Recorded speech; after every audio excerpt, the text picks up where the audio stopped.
This video is on finding the gradient. Now I have here what is the gradient of the line through the points 1, 3 and 5, 8. Now finding the gradient, we know that it's difference in y over difference in x.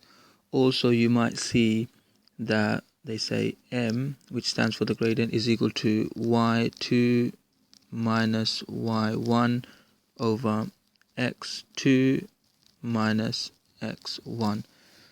And then I get the question from some students, well, which is my y1, which is my y2, and things like that. But you don't have to confuse yourself too much with this, because m is actually also equal to y1 minus y2. But in this case, because I had y2 here and x2 here, these two have to come from the same coordinates. Here I'm going to have to say x1 minus x2. So I'll use both of these to find the gradient between these 2 points, and we'll see what we get. So I'll call this my x2 and y2, and this is going to be my x1 and y1.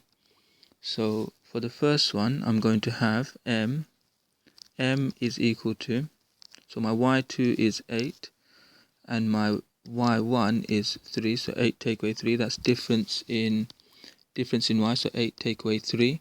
And now over, I'm going to have to put difference in x, so 5 take away 1. So let's have 5 take away 1.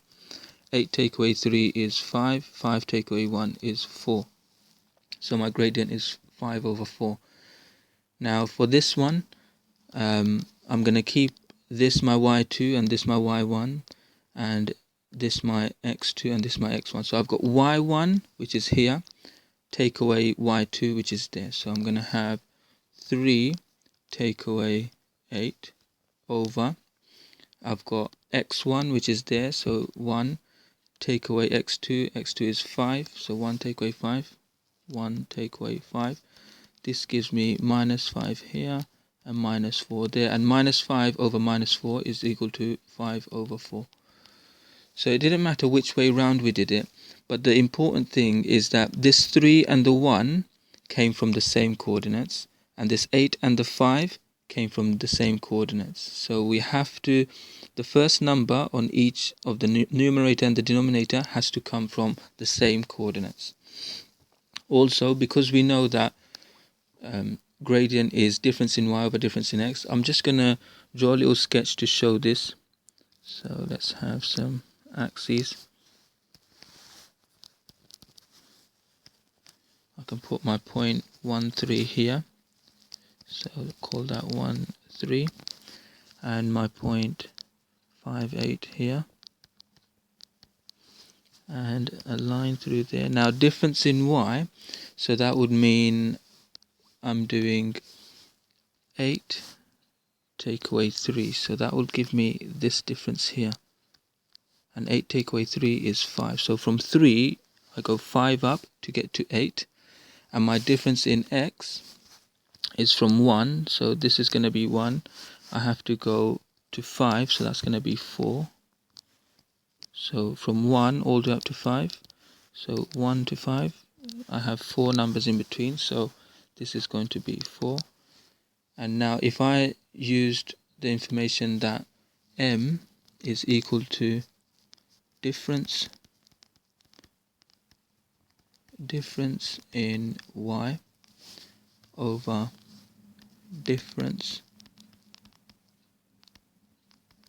in x, this would be equal to 5 over 4, as I can see on here. So the difference in y is 5, difference in x is 4, so I have 5 over 4 for my gradient.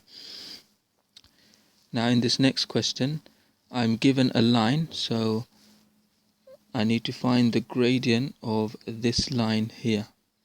Now again, I can use y1 and y2 and those numbers, but the main thing is I need to know that the first number of my numerator and the first number of my denominator have to come from the same point. So I'm just going to use this point as my first number.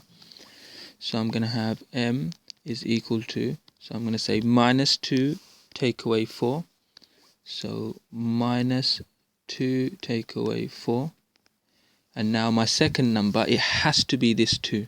So I have to say 2 take away minus 3. Sorry, my first number in the denominator has to be this 2. So 2 take away minus 3.